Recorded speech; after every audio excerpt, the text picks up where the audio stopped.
All right, for this episode of the Monterey Special, I do have a special guest, a first-timer on the Collect a Car podcast, one of RM Sotheby's car specialists, Evan Shone. Evan, how you doing, buddy? Doing great, Greg.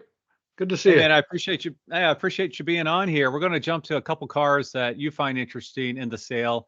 But before we do, I wanted to see if you could just tell us a little bit about your history with RM Sotheby's and cars in general.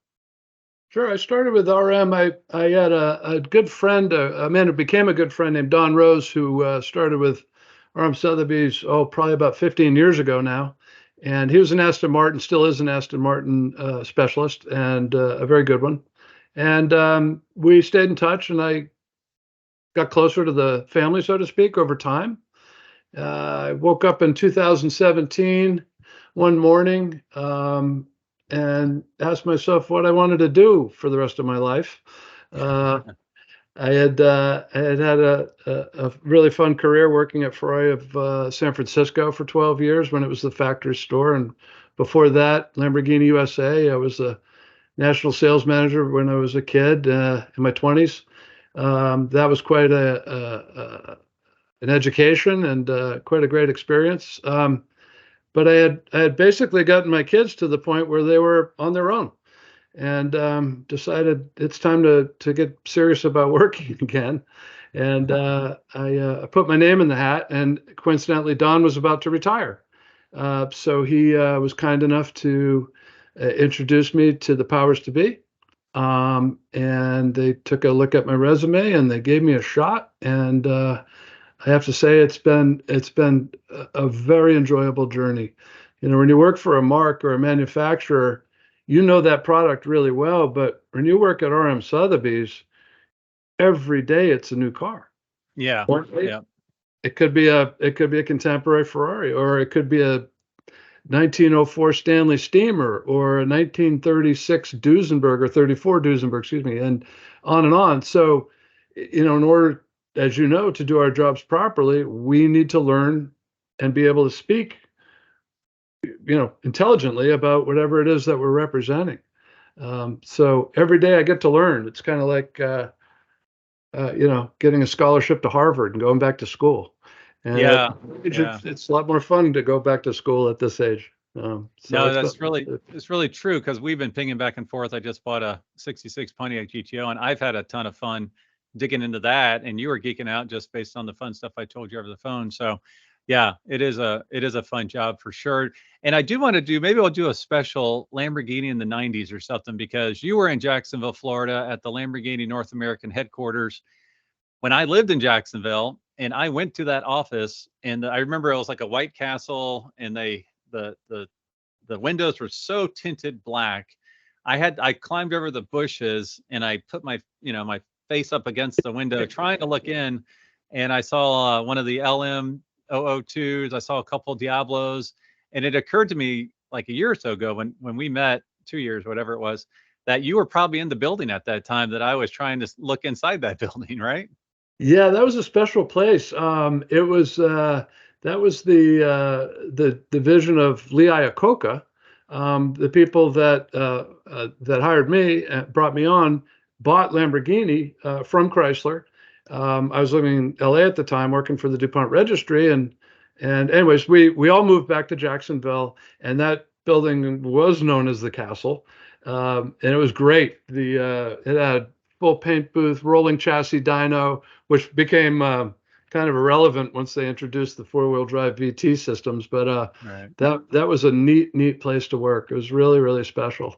And remind What? me to tell you a story about eluding the Jacksonville police and at that same building at that same time. Maybe we'll save that for a different day. It was very Let's funny. save that because I know this Monterey special is already overpacked. But let's do a one-off 1990s Lamborghini just for fun and get all the stories from back in the day. I find that fascinating. So I appreciate you being on the podcast. I do have 4 or 5 cars that you are very familiar with, and I wanted you to just kind of give us the 101. We've been staring at this 1958 Porsche Speedster here. This absolutely really cool and unique colors. Why don't you kind of give us an overview of this beautiful car? Yeah, this is a really, really neat story. As good as the car itself is, I like the story just as much. The current owner bought it right around 1970, and it was red at the time.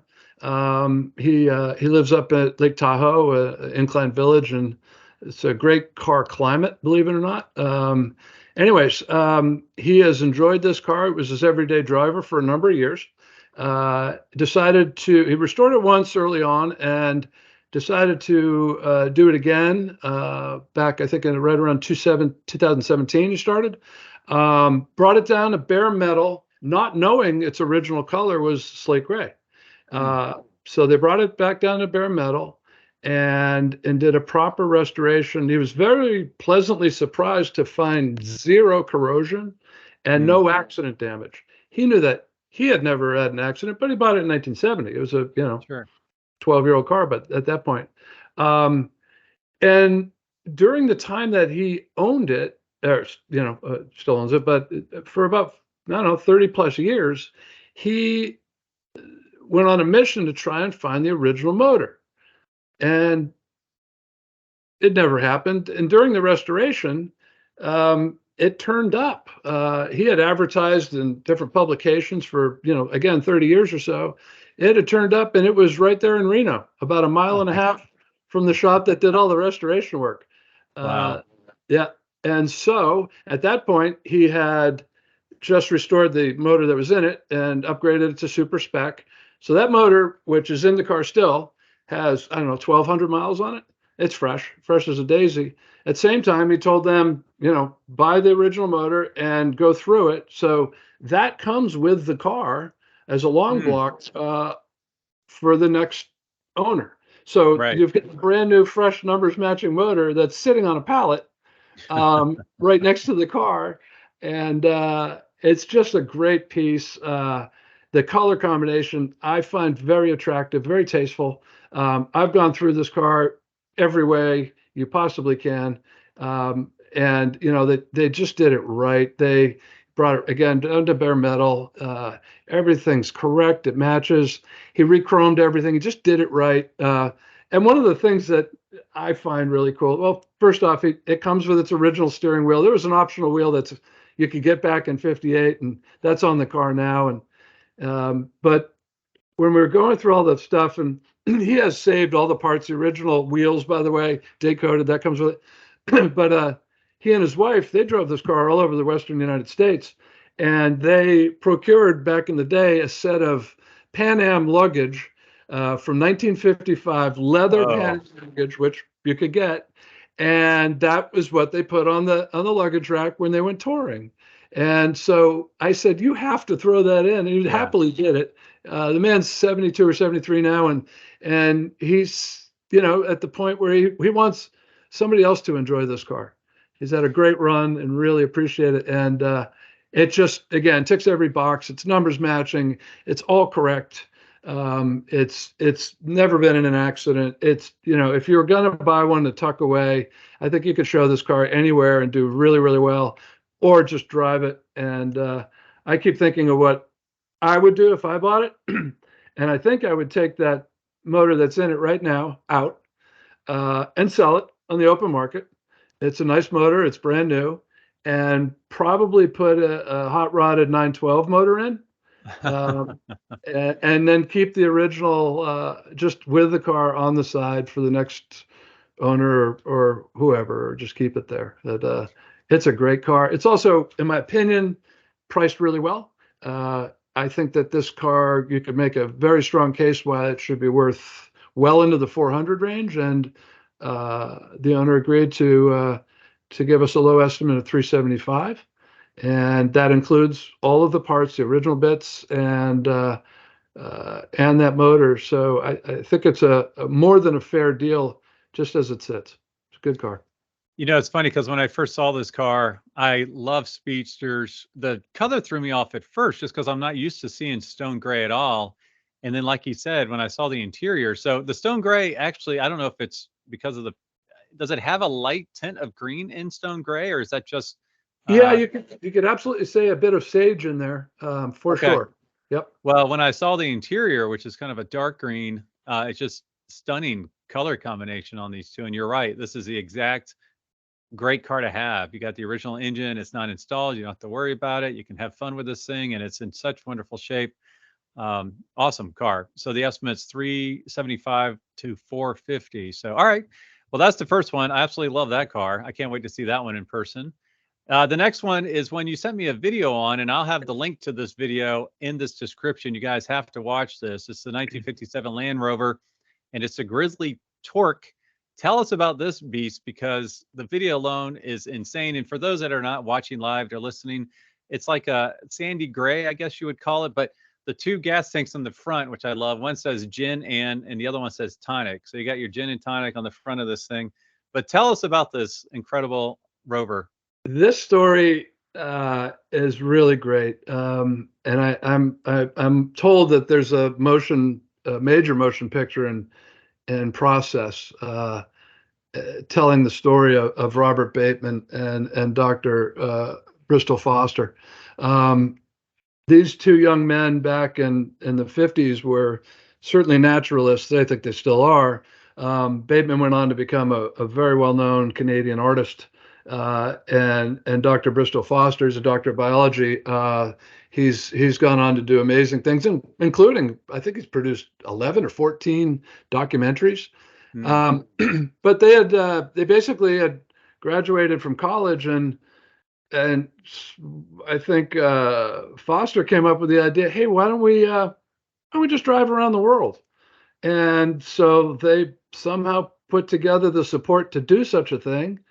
They ordered, their the only choice, the obvious choice, what car to do it in was a Land Rover, and they contacted Land Rover and had after the Series 1 car was built, this car, they sent it to Pilchers for the additional body that was put on it, and with bunks and a full visor and a few other cool options. And they shook it down in Scotland, I think in early 57. And then of May of 57, they started on their trip. And they went from Africa, all through Africa. And wherever they went, with each country, Robert Bateman would paint a little, mural, I guess not a mural, but a picture of their representation of that country, the thing that, stood out the most. Well, and he is very skilled. Like the paintings on the side of this thing are beautiful. And what's fascinating is not only the scenery that it captures, or the moment in time they capture, but the countries are listed underneath. And I would hazard a bet a few of these countries no longer exist anymore, considering this was, 60 years ago or so, or 70 years ago. Just amazing piece of history on the side of this Land Rover. You're absolutely right. And Bateman's paintings, arguably are worth a lot of money. So if you were to buy this, you're getting a lot of Bateman paintings. But yeah, truth be told, I mean, those paintings were redone, certainly touched up during the restoration process, because it was a bit of a derelict. It was a very costly restoration. The receipts add up to over $300,000. It was done right, and again, Bateman went back and made sure that it was all correct and done the way he initially did them. And it's just a fantastic story, and to do such a thing, certainly nowadays, I wouldn't do it. I think that these guys had real courage. But the world was their oyster, and off they went. And I encourage anybody to watch that sort of 3-minute video that Land Rover produced. It's very well done, and it gives you a real taste of, what it was like for them. I know at one point, after they got through Africa, they put it on a boat and went off to India. And at one stage of the game, they avoided a bicyclist, and they flopped it on its side. Wow. So there they were. But a bus came along, stopped. All the people got out of the bus and helped them right the vehicle again. And, that's in itself is a really neat story. And it tells you a lot about humanity and how kind people are throughout the world. And, it's a really, really special story. It actually brings a little tear to my eye just thinking about it. Whoever gets this, they're going to have something quite special that they can actually use and drive and run and do all those Right. things with, because it'll go forever. It's all been redone.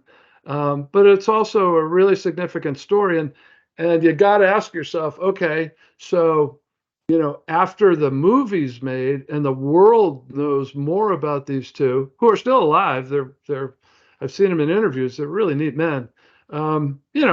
You've got the Grizzly Torque. What would it be like to have the bullet car, or I don't know, Right. Yeah. something in modern day times, the Cadillac they used in the movie Green Book, which Right. is kind of a similar to, anyways.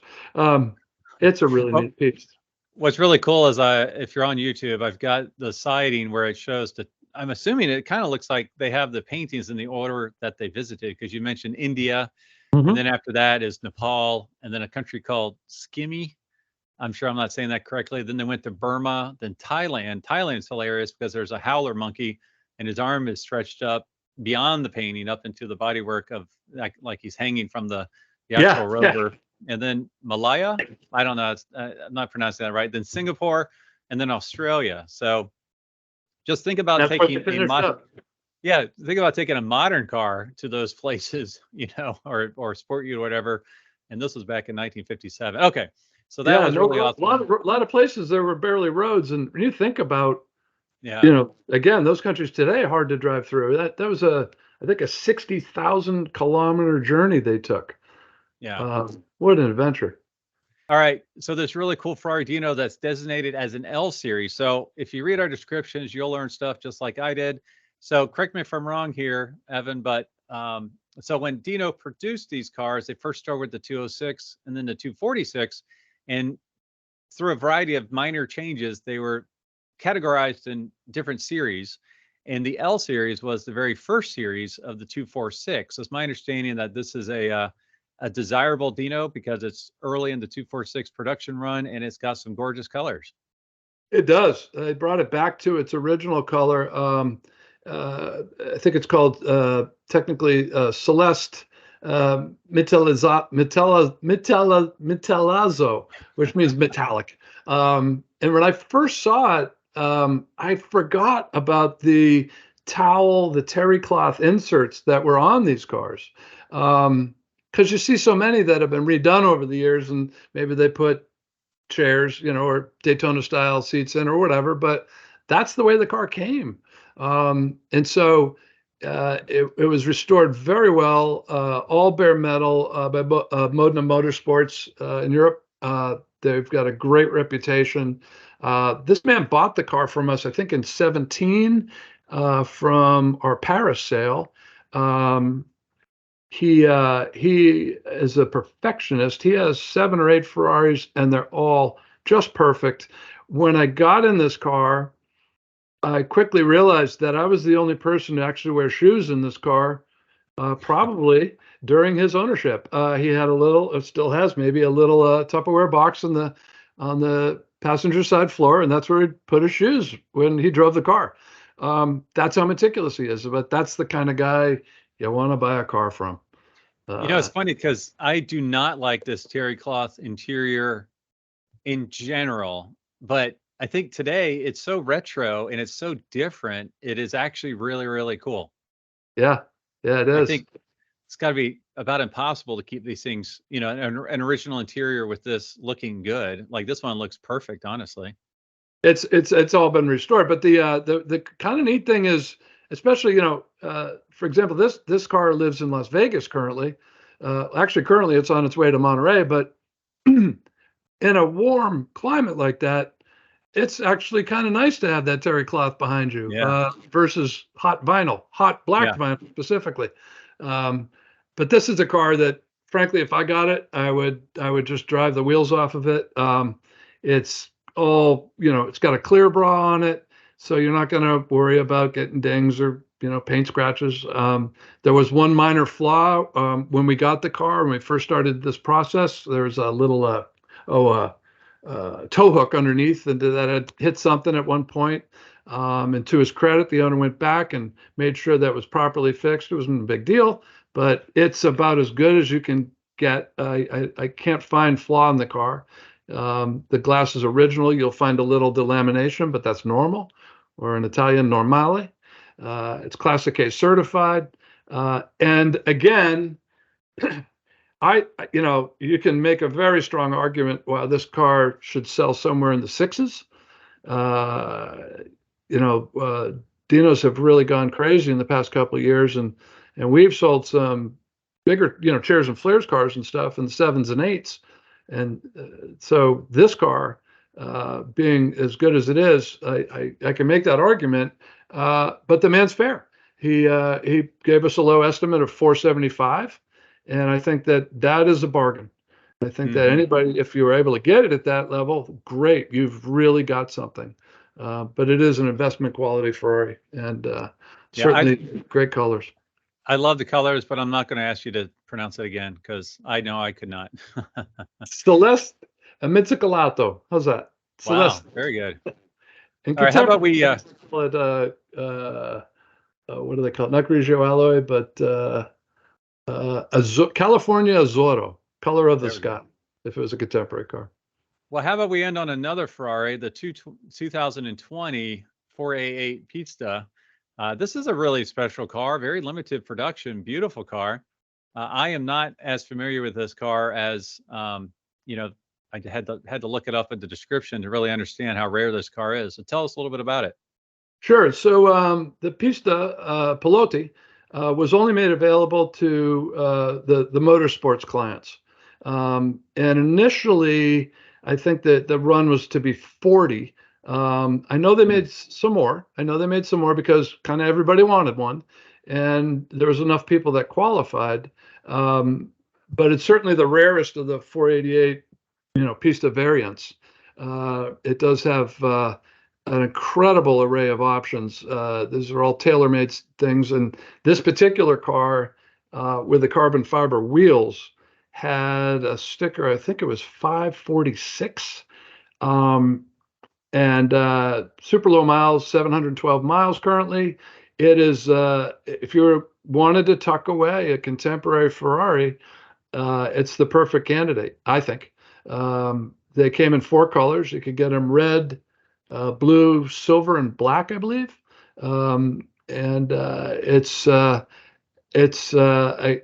I look at I have to look at the value perspective. I've recently learned about 3 cars, similar cars with actually more miles and less options that have sold in the high 8s. And wow. I've even heard of one in the low 9s. And this car is no reserve. So if you wanted to tuck away a great car and one that's, arguably one of it's quite fast and beautiful. This is a perfect candidate. It's an investment quality car. It's rare. There's safety in numbers. So if a regular Pista is, $625 to $650, what's this worth? I love the graphics package on it with the, basically the Italian flag draped over it, and the way it's flared out at the different, the front and the back. Stunning graphic package on it. And I agree with you. If you're going to have one, this is the one to have. So this will be really curious, see if this blows past that high estimate or not, because it does look like the perfect specimen, like you said. Yeah, I agree. It's going to be a fun one to watch. The graphics are in celebration of their win in 2017, the 488 win at Le Mans. It's a very cool car for a contemporary car. I don't think most people really know about them yet. I don't think they've hit the radar.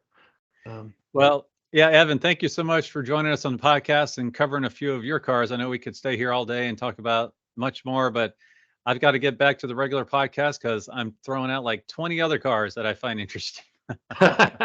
Great. Well, thanks for having me on, Greg, and great to see you, and look forward to seeing you again next week.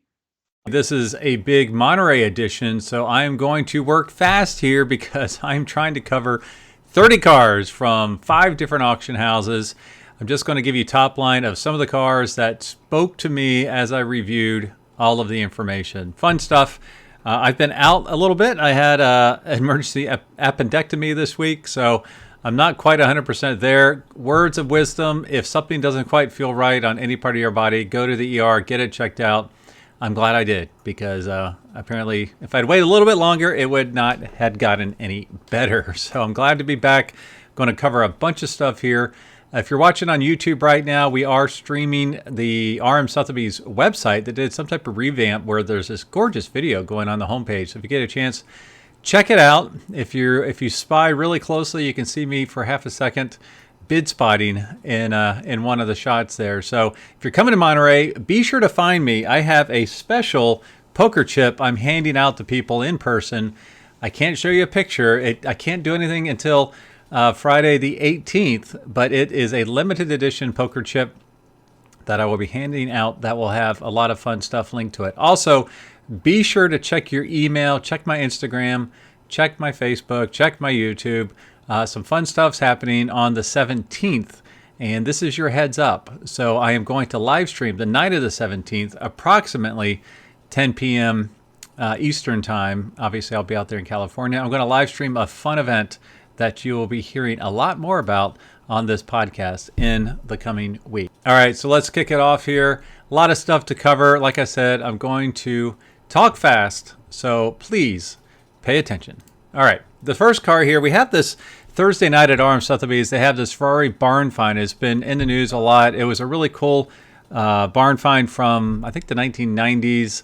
Long story short, there's these cars that need a total restoration, a lot of them. This one really piqued my interest because it's a 1965 275 GTB.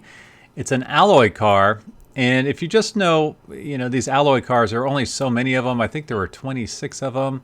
I'm flipping through. Okay, it's a long nose example equipped with an alloy body and 6 carburetors. So that's pretty rare. I want to say there were 26 of them. And the estimate on this one is $2 to $2.5 million. Well, usually when you see alloys totally restored, they're selling around $6 million. So this one seems like you're getting in at half price. Yes, it needs a total restoration, but you have a couple $1 million in which to work with. So seems like a bargain if it comes to alloy Ferraris that cost multiple millions of dollars. All right, next. This one's really nuts and it totally needs a restoration. 1954 Ferrari 500 Mondial Spider. Now this one's super rare, $1.2 to $1.6 million. One of only 13 built. This thing has been crushed in a wreck, but it is a very significant period race car for Ferrari. If you're watching on YouTube, I am flipping through some of the period photos now. That's where all the money is in the race history and the provenance of this incredible little Barchetta. So yes, it needs everything, frame straightened, everything. But who knows what it's worth? What is it worth afterwards? That I don't know. But I've got to believe it's probably right on the estimate at $1 to $1.3 million. All right, next, this is not a Ferrari. This is a 1991 Mercedes-Benz 560 SEL AMG 6.0 liter engine. So this is an early AMG car, and I picked this one because some of these have really gone through the roof. We had one in the Miami sale that, I don't know the numbers off the top of my head, but it like tripled the low estimate. So the estimate for this one is $90,000 to $120,000. This is a good bellwether for the desirability for these Mercedes early AMG cars. Has it slowed? Is it going to hit right in the mid-estimate? Is it going to exceed the estimate by a lot? I'm really, really curious to find out. Beautiful silver with black leather interior. Looks like it has 74,000 kilometers, so around 45,000 miles. But a very stunning car. I think that will be very interesting to see what happens. All right, next. I picked this one. It's a 1966 Shelby GT350 carryover car. I picked this one because when I was at the Mecum Indianapolis sale, they had like 3 or 4 GT350s. Now, they were 1965, so they were even more desirable than this particular example. And 3 of the 4 did not sell, which was really surprising. And the one that did sell, I read a comment in Classic Motorsport magazine about how it sold for number 4 money. So I'm curious to see how this one does. Now, this is a 1966, but it's the most desirable 1966 as it's a carryover car meaning that this was made up of the remaining 1965 cars. So there's a few things that are carried over. I believe it's the rear brake ducts are functional. You can see this one has the 5-spoke Krager wheels, which are my absolute favorite. So it has some of the rawness of the 65s, but also some of the refinement and upgrades for 66. The estimate on this one is $300 to $350. That sounds right on for a carryover car. There weren't that many of them. It has the rear seat delete with the package tray. That was a 65 thing as well. All right. Next, if my cursor will cooperate with me. All right, so the next one is a 2005 Acura NSX T.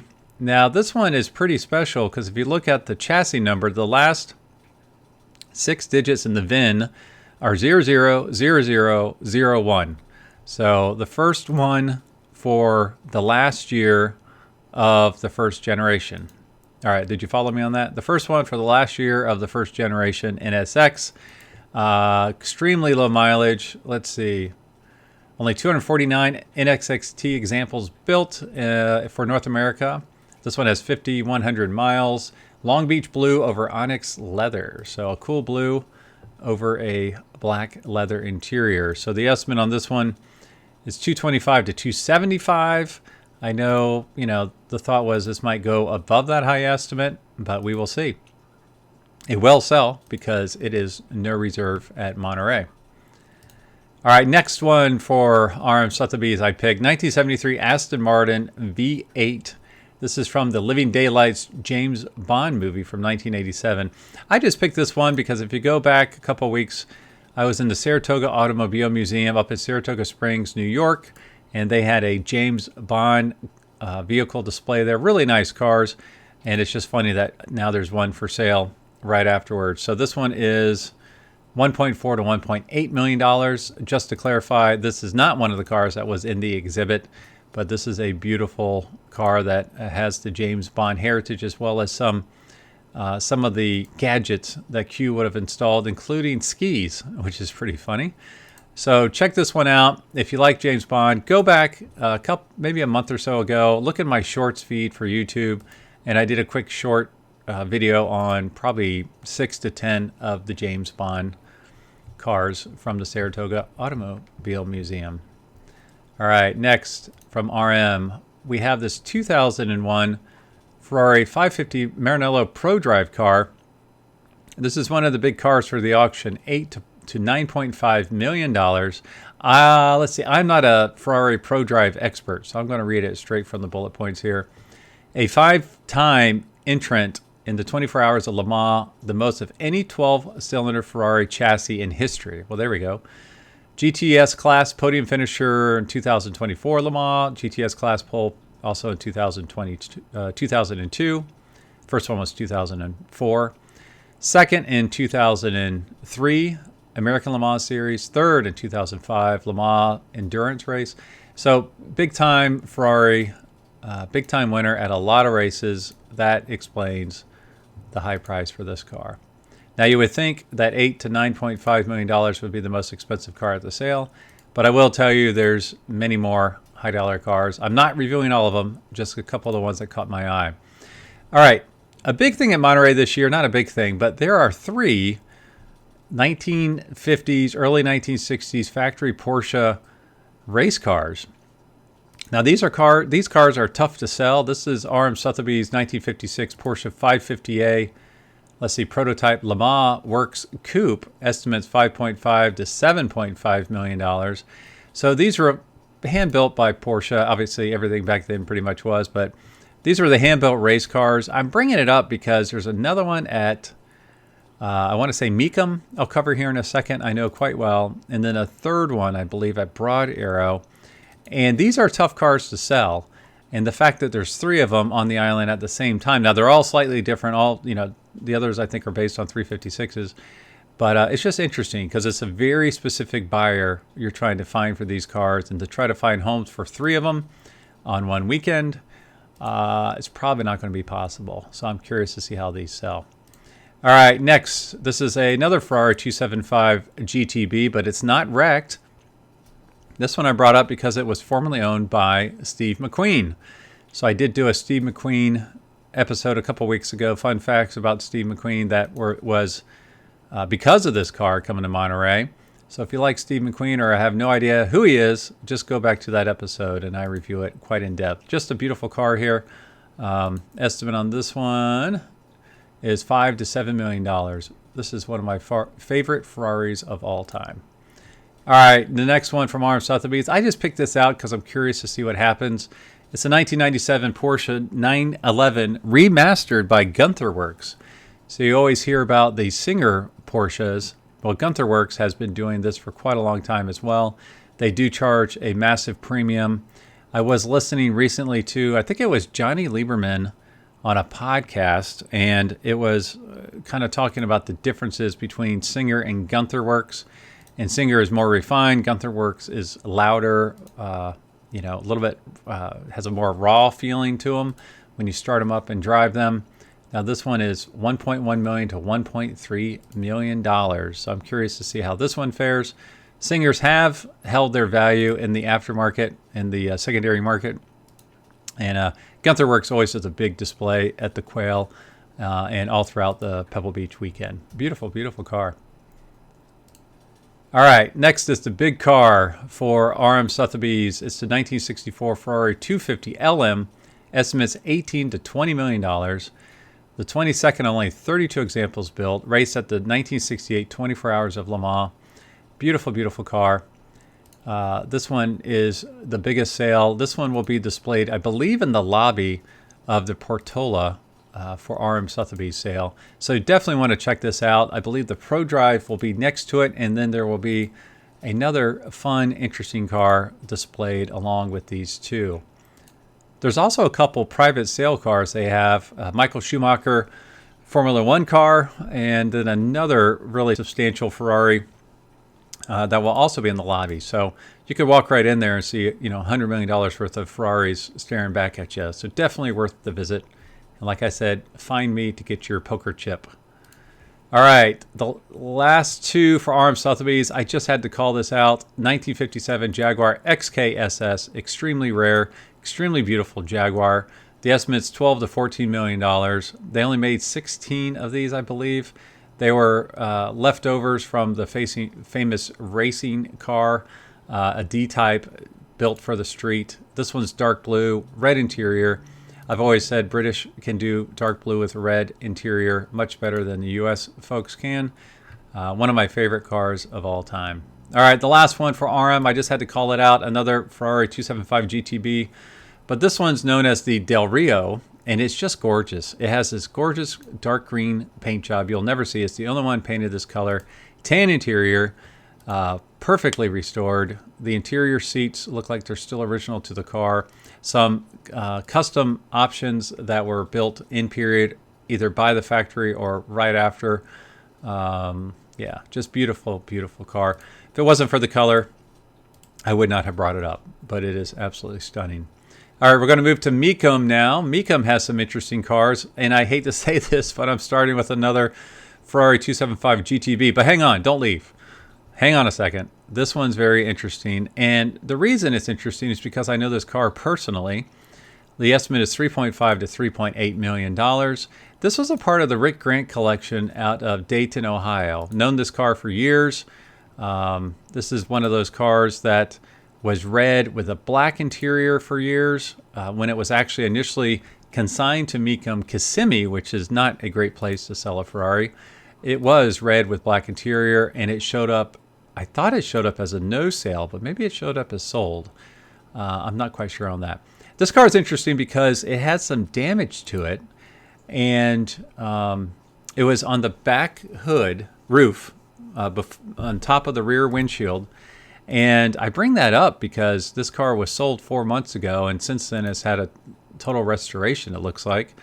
And I'm curious because I cannot see the dent. So I'm really curious to see this car in person. The caretaker at the time was nervous about fixing it. I totally cannot see it in this picture. This is a black car, so you think you would be able to see it. And was worried about the trim on the glass and all sorts of stuff, so it was not done. So I'm really curious to see if this car, how it looks in person. I'm going to track it down. So check out my YouTube Shorts. I'll put a little short video on there, seeing if I can see it at all. But it looks like they did a great job fixing it. All right, the next one is also from the Rick Grant collection. This is one I thought was classified as being sold at Mecum Kissimmee. It is a BMW 507 Roadster. It's a beautiful kind of a maroon, but it's got more orange in it, I guess is the best way to say it, with the tan interior. I fell in love with this car the first time I saw it in person. It does not have its original engine, which is not unusual for these cars. I believe they were aluminum block. So not having the original engine does affect the price, yes, but it's not throwing up a bunch of red flags. All right, next one. All right, JDM car. So Mecum has a lot of Nissans coming, like 240Zs, Datsuns. This is a Fairlady Z. I think it was 1972, but it's a Japanese import. It's got the side mirrors up on the front fenders. It's really, really cool. Very, very cool car. So I'm curious to see how that whole collection does. You don't normally see that many cars. And truth be told, Mecum's not known for Japanese cars. You know, they're typically the muscle car, classic 50s cars. So I will be curious to see how that entire collection sells at Mecum. All right, two more from Mecum I found interesting. Another Rick Grant car. This is a 1959 Porsche 718 RSK center seat. One of only 6 built. This is the only car I thought that had a reserve on it when it went to Kissimmee, because this is a very difficult car to sell. So again, not to belabor the point here, but there's 3 of these very specialized Porsches coming to Monterey. This one's $3.5 to $4 million. Curious to see how it does. All right, the last one for Mecum is a 2011 Mercedes-Benz SLS AMG. This is a car, if I had the money right now, I'd buy. It's got the iconic gull-wing doors. It's well built, V8, everything is super sweet on these cars. I just don't think these will ever go down again. The only danger right now is overpaying. But this is a beautiful, beautiful car. I think if you can grab one of these, do so. I saw one the other day, only had 6,500 miles on it, and it was white on white, and the owner had a standing offer from the dealer he bought it from for $325,000. He paid. Okay, next we're moving to Gooding. Gooding had quite a few nice cars, and I love the Lamborghini Miuras. This is a 1972 Miura P400 SV. If you're watching on YouTube, you can tell immediately why I picked this car, because of the colors. It's a almost like a metallic medium blue, but it's got the gold wheels and the gold rocker panel. Just absolutely stunning, stunning car. I'm not quite sure what the estimate is on this one. Let's see, $3.5 to $4.25 million. That is a lot for this, but it is an SV. I only made 150 or so SVs, so stunning color combination. Looks like it has white interior, which makes it even better. All right, next for Gooding is a 1914 Mercer Type 35J Raceabout. Now, this is the only pre-war car I picked, and this is actually a brass era car. Estimates $3 to $4 million. I picked this one because I think it'll be an interesting bellwether for brass era cars in general. Is that market out there doing well? You know, is the younger generation gravitating towards these cars as I've seen them do? Just, I don't know if they're at this price point. Will this car be bought by an 84-year-old? I don't know, but I'm just curious to see how it does. Now, if you're not looking online, I would call this, or my wife would call this, a yellow Chitty Chitty Bang Bang car. And I used to always think calling any car a Chitty Chitty Bang Bang car was an insult until I looked up the book, Chitty Chitty Bang Bang, and the original Chitty Chitty Bang Bang car was a 1931 Mercedes. So know that if you call something that, it is not an insult. All right, next we've got this incredible 1962 Ferrari 250 GT short wheelbase car, silver, with looks like tan interior. It's not letting me flip through the pictures. Here we go. Now, if you talk to experts about what is their dream car, if you can narrow them down to like 2 or 3, a lot of them will pick not only the 250 GT Ferrari, but the short wheelbase version such as this, because they just look like a little bulldog, a beautiful little bulldog that is just so aggressive. Such a beautiful, beautiful car. a lot of folks, that's the car that is on their ultimate list. All right, one more from Gooding. This is the third Porsche, the 1960 Porsche RS60. So again, not to belabor the point, this one is actually the most expensive, $5.5 to $6.5 million. Also, the only one that has paint on it, really. It has a blue on the bottom, which is pretty. So we will see. Will one of these sell? 2, 3, none? We will find out. Be sure to stay tuned. The following week, next week, I will have a recap of some of these results. And I will also pick some of these cars I just reviewed to see how they did. All right, now we're moving to Broad Arrow, and they've got one of my favorite cars, 1993 Vector Avtec WX3 prototype, estimates $1.5 to $2 million. So this is one of a handful of prototypes that came out prior to the W8, I believe, is how this whole thing works. If you want to hear more about the Vectors in general, go back to my podcast with the Vector experts from the Las Vegas Concours d'Elegance. We dug into this deep. I mean deep. We were talking about suspension joints that are shared with Diablos, I think, at one point. It was a little too deep. Anyways, this is a beautiful car. I think it's one of two, potentially. I think the other one is actually a convertible. This was on display at the 1992 and 1993 Geneva Motor Show.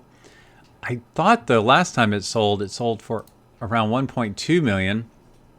So jumping up to $1.5 to $2 million is a pretty significant jump. 2,600 miles from new. Such a beautiful, beautiful car. If you can ever see one in person, any Vector, I recommend it. All right, next is a cute little JDM car. I just think is neat. It's the one to have in my book if you're not going to get a R32, R33, R34. It's a little 1992 AutoZom AZ1. Now, the reason these are cool is it's basically just as reliable as a little Honda or a little Toyota. But this little car has gullwing doors, believe it or not. Very, very cool. The estimate is $30,000 to $40,000. This is one I could see sell for 45 to 50 to 60 grand. Things get just kind of heated in the auction tent out there in Monterey. Now, one thing I wish they had on this website, which they do not, they have 6 pictures. They do not have a picture of it with the gullwing doors open, which kind of stinks. But visualize, if you would, people. All right, let's see. Actually, I have a few more that caught my eye at Broad Arrow. This is a 1995 Honda NSX Type R. Now, I picked this one because of the estimate, $550,000 to $650,000. Holy guacamole. Now, it's white with white wheels and a red interior. It's right-hand drive. Okay, things are becoming more interesting here. One of only 483 NSX Type Rs built from 1992 to 1995. Optional air conditioning and stereo. Less than 7,000 kilometers, so you're talking about 3,800 miles. Okay, I get why, but I think that estimate's still way too high. So it's right-hand drive. It's low production, top spec, low mileage. I would put it probably around 350 to 4. So we'll see. If this hammers, that will be a new high watermark for NSX's first gen. All right, another one that caught my eye at Broad Arrow was this 1965 Shelby GT350R. Same reason I brought up the carryover from earlier, except this car is even rarer. So if Mecum couldn't sell 1965 regular GT350s, will it be difficult to sell one of 37 R models? Now, the estimate is spot on, $900,000 to $1.1 million. That's what they typically have been trading for. The only exceptions to that would be Ken Miles' Flying Mustang, the very first prototype one that sold for like $4 million at Mecum. Twice it sold for that amount. I want to say there was another one that sold for over $2 million, but 900 to 1.1 is exactly what you want to see on this car. So curious to see how that one does. All right, the last one for Broad Arrow. I'm in love with this car. So this is a 1991 Isdera Imperator 108i. Now, this one I just found fascinating. It's a cool, futuristic, looks like it comes from the movie Blade Runner. It has, what's really interesting, it has a Mercedes badge on the nose, and it's powered by a Mercedes V8 engine. All right, I'm trying to figure out the pictures here. It's a gullwing door, so how many Mercedes gullwings do you see that look like a Lamborghini? Basically none. The estimate on this car is $800,000 to $1 million. This is one of my favorites for the whole weekend, just because you never see them. It's a beautiful supercar looking thing. It's got the Mercedes badge. It's got gull wing doors. I just absolutely love this car. Beautiful, beautiful car. All right, thank you for sticking with me. We have 3 more, all 3 from Bonhams. Now, as of right now, Bonhams has the biggest car for the entire weekend. They have a 1967 Ferrari 412P Berlinetta. Now, this is a factory race car. I won't go into all the details here. But just know, when you look at the price, it doesn't say. But I've been told this is a $40 million car. So it's got all the nice pictures here. It's been shown at Pebble Beach Concord Elegance. It's not the easiest to flip through their pages here. But beautiful, beautiful car. Iconic Ferrari. It will, if it sells, it'll be the highest price paid for a car over the weekend. I won't say it will be the highest price car over the weekend. That's a little teaser for those of you who have been hanging out with me this long. All right, 2 more from Bonhams. The next one is 1996 Nissan Skyline R33 GTR Tommy Kaira. So this is a GTR, Japanese domestic import, right-hand drive. One of a handful built, the special edition. Let's see, I think it has 49,000 miles on it. I wish the pictures were up close. They're all very, very far away. But I love the R32s, 33s, 34s. This is the 33, and it's a special edition, and it's silver. Very, very nice car. I'm curious to see how these are faring. It's one of very few, if not the only one I could find that's selling on Monterey this weekend. So there might be some pent-up demand with only have one available. Might go big. All right, the last one from Bonhams is a 2002 BMW M5 Touring. I love these BMWs. The E39, I believe is what it's called. And this is the wagon version. Get through all these other pictures first. Interesting, they only have one glamour shot to start, and then they're all details of the engine bay. Thanks, guys. All right, yeah, very beautiful wagon BMW, my favorite generation. Estimate is $60,000 to $80,000. Just curious to see where we end on that. All right, that was a whole lot of talking on my side. Thank you for joining me.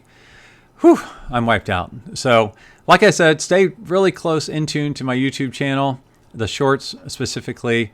Friday the 18th, please check it out. You will be blown away by everything you're going to see there. It's exciting times. This is 1 week until there's a lot of craziness going on, and I want to share it with you. So again, check it out. Thanks for listening. Thanks for watching. Please share, and I will talk to all of you next week.